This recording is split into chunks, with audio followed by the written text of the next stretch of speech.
Les 5 clercs étaient remontés par la rue du Port. Ils se tenaient par le bras et chantaient faux, selon leur habitude. À l'abri des toits avançants, 2 pêcheurs accommodaient leurs filets. Ils jetèrent des regards plutôt sévères sur ces jeunes fous qu'on redoutait un peu dans le village. Ils étaient orphelins et grandissaient à leur guise. La vieille Madame Claire, leur grand-mère, était trop occupée pour songer à leur éducation. Elle avait toute la cuisine à faire, elle soignait le jardin et essayait de nourrir cette lourde maisonnée avec très peu d'argent. Les 5 clercs profitaient de leur liberté pour faire d'innombrables bêtises. Sans doute, les filles travaillaient à l'école de Nernier, et les garçons s'en allaient chaque jour sur leur bicyclette au collège de Thonon. Mais le résultat de ces études était peu brillant. Seul Louis se maintenait dans une bonne moyenne, mais les 4 autres étaient toujours derniers et ne s'en préoccupaient pas le moins du monde.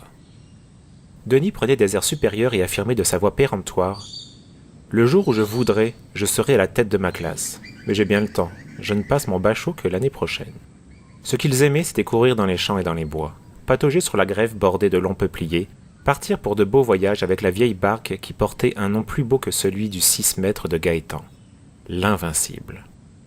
Et puis il y avait pas mal de travail dans la vieille maison croulante qui était un peu hors du village. Les filles faisaient le ménage, et avec tant de rapidité que les araignées filaient en paix leurs toiles dans tous les coins un peu sombres. Les garçons cassaient le bois, bêchaient le jardin et tiraient l'eau du puits. Ils avaient même eu la prétention de s'occuper des poules et des lapins. Mais cela n'avait pas duré longtemps, car les pauvres bêtes se trouvaient très mal de leurs soins. Tous les 5 se moquaient bien de ce qu'ils portaient en fait de vêtements, et quelques accros aux robes ou aux culottes ne les troublaient pas.